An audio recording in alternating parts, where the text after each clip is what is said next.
Halo everyone, balik lagi bareng gua tentunya kali ini atau di video kali ini MK penulisan berita dan artikel kita bakal mengulas-mengulas maka materi yang udah disampaikan oleh kelompok 5 yaitu tentang menjelajahi ragam karya penulisan jurnalistik dan akademik. Wow. Nah, jadi pengertian karya penulisan jurnalistik dan akademik yaitu karya penulisan jurnalistik merupakan hasil dari proses jurnalistik yang mencakup pengumpulan, penulisan, penyuntingan, dan penyebaran berita serta informasi kepada publik melalui berbagai media. Tujuannya untuk apa sih? Jadi tujuan utamanya itu untuk menyampaikan informasi yang aktual, faktual, dan relevan dengan gaya bahasa yang lugas dan mudah dipahami.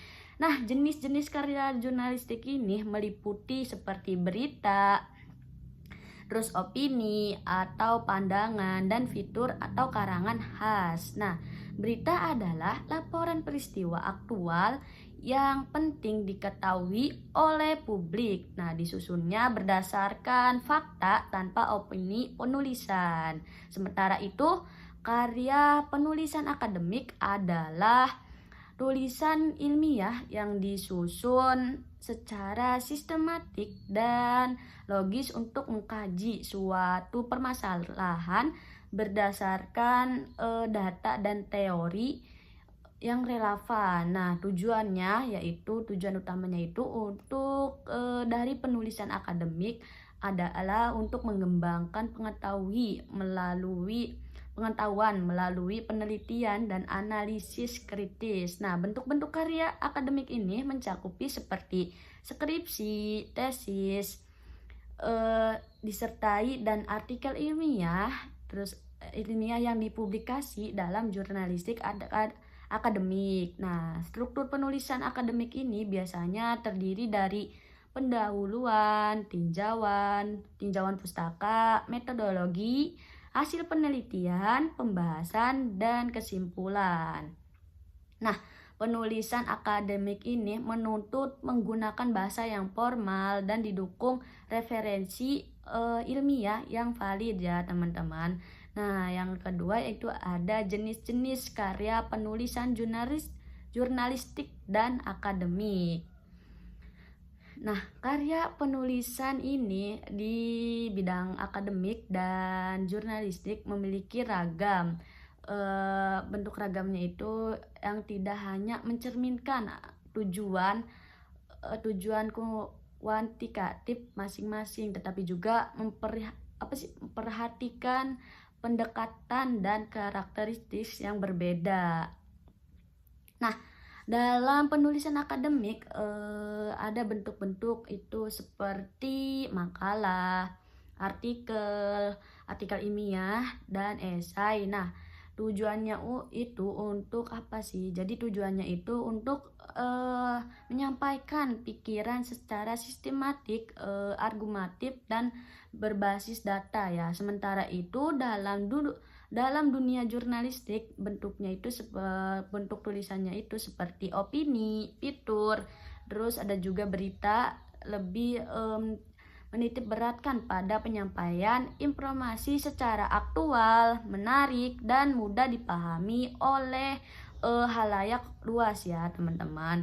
Terus ada di sini juga ada makalah. Nah, makalah sendiri menurut KBBI diartikan dalam dua hal, teman-teman. Yang pertama yaitu tulisan resmi tentang suatu pokok yang dimaksud untuk dibacakan di muka umum di suatu persidangan dan yang sering disusun untuk diterbitkan. Yang kedua yaitu ada definisinya didefinisikan sebagai karya tulis pelajar atau mahasiswa sebagai laporan hasil pelaksanaan tugas sekolah atau perguruan tinggi. Nah, karakteristik makalah sendiri ini menggunakan substansi ilmiah, memiliki struktur yang teratur, terus ditulis dengan bahasa yang jelas dan konseptif. Nah, terus bersifat objektif, disusunnya itu berdasarkan analisis mendalam. Nah, mendalam, terus ada sistematis, mengacu pada referensi. Nah, sedangkan jenis-jenis makalah sendiri ada makalah dedukatif. Nah, makalah dedukatif ini adalah jenis makalah yang disusun berdasarkan kajian teoritis yang relevan dengan permasalahan yang dibahas ya. Nah, terus yang kedua itu ada makalah indukatif. Nah, makalah indukatif ini ditulis berdasarkan data inferensis yang diperoleh dari penelitian lapangan atau observasi langsung ya, teman-teman. Nah, yang berapa nih? Ada makalah campuran. Makalah campuran ini menggabungkan elemen dari makalah dedukatif dan indukatif. Nah, terus ada makalah ilmiah. Makalah ilmiah ini merupakan karya tulis yang pembahasannya suatu permasalahan berdasarkan hasil studi ilmiah. Terus ada makalah kerja. Makalah kerja ini adalah jenis makalah yang diperoleh dari hasil penelitian dan memungkinkan penulisannya itu memberikan opini yang subjektif mengenai permasalahan yang dibahas ya. Terus ada lagi makalah kajian. Makalah kajian ini berfungsi sebagai sarana untuk memberikan solusi terhadap masalah yang bersifat kontroversial. Nah, terus yang lagi ada makalah posisi. Nah, makalah posisi ini adalah makalah yang disusun atas pemerintah pihak tertentu, dari pihak tertentu gitu. Nah, yang ada lagi makalah analisis. Makalah analisis ini berisi analisis objektif terhadap suatu permasalahan. Nah, biasanya itu permasalahannya berdasarkan data, referensi, dan pengamatan. Nah, terakhir yaitu makalah tanggapan. Nah, makalah tanggapan ini berisi reaksi atau penulisan terhadap suatu pembaca atau isu tertentu. Itu seringkali dijadikan tugas mahasiswa untuk untuk melatih kemampuan kritis mereka gitu. Nah, terus gimana sih cara membuat makalah itu? Nah, jadi cara membuat makalahnya itu membuat makalah yang baik dan benar memerlukan langkah-langkah yang sistematik. Yang pertama, menentukan topik dan judul, terus melakukan penelitian dan pengumpulan data, terus ada membuat kerangka makalah, terus ada penyuntingan dan format makalah, terus juga yang terakhir ada menyusun daftar pustaka. Nah, pembahasan selanjutnya yaitu tentang artikel.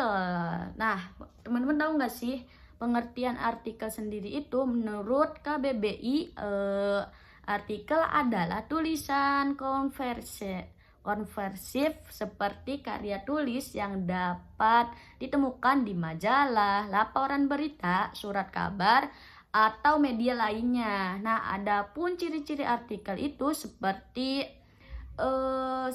menetapkan nama penulisan, seperti judul artikel mengangkat gagasan yang menyangkut kepentingan pembaca. Tulisan dalam artikel itu harus berdasarkan fakta. Artikel ditulis dengan singkat dan tuntas. Artikel juga ditulis dengan bahasa yang formal, dan artikel juga memiliki pendapat atau gagasan yang subjektif. Nah, artikel juga bersifat asli ya, teman-teman. Nah, teman-teman tahu nggak sih jenis-jenis artikel itu terdiri dari artikel review produk, terus ada artikel opini, terus ada artikel yang berisi analisis, terus ada artikel berita, terus ada artikel praktis, yang terakhir yaitu ada artikel tutorial. Nah, teman-teman pernah dengar nggak sih tentang esai? Jadi, esai itu pada awalnya berarti karangan prora dengan bahasa yang caranya itu menarik gitu. Nah, karangan ini biasanya membahas sebuah masalah secara sepintas, lalu dari sudut pandangan pribadi penulisannya. Nah, jenis-jenis esai itu seperti esai deskriptif, esai tanjuk, esai watak, esai pribadi, terus ada esai relatif, ada esai kritis. Nah, langkah-langkah penulisan esai itu seperti apa sih? Jadi, langkah-langkahnya itu menuntut tema atau pembahasan, terus membuat outline atau garis besar atau ide-ide yang akan kita bahas, terus ada menulis pendapat kita sebagai penulisnya dengan kalimat yang singkat dan jelas, terus ada penulisan tubuh esai. Jadi memulai dengan memilih nilai-nilai penting yang akan dibahas gitu, terus ada membuat paragraf pertama yang sifatnya itu sebagai pendahuluan, terus ada menulis kesimpulan, dan yang terakhir pada tulisannya kita agar pembaca itu bisa mengambil manfaat dari apa yang kita tulis tersebut itu dengan mudah gitu ya teman-teman. Nah teman-teman, jadi pembahasan atau pengulasan materi-materinya mungkin seperti itu ya. Kurang dan lebihnya kalian bisa cari di Google. Nah, saya Zaidah, kurang lebihnya mohon maaf. See you next time, dadah.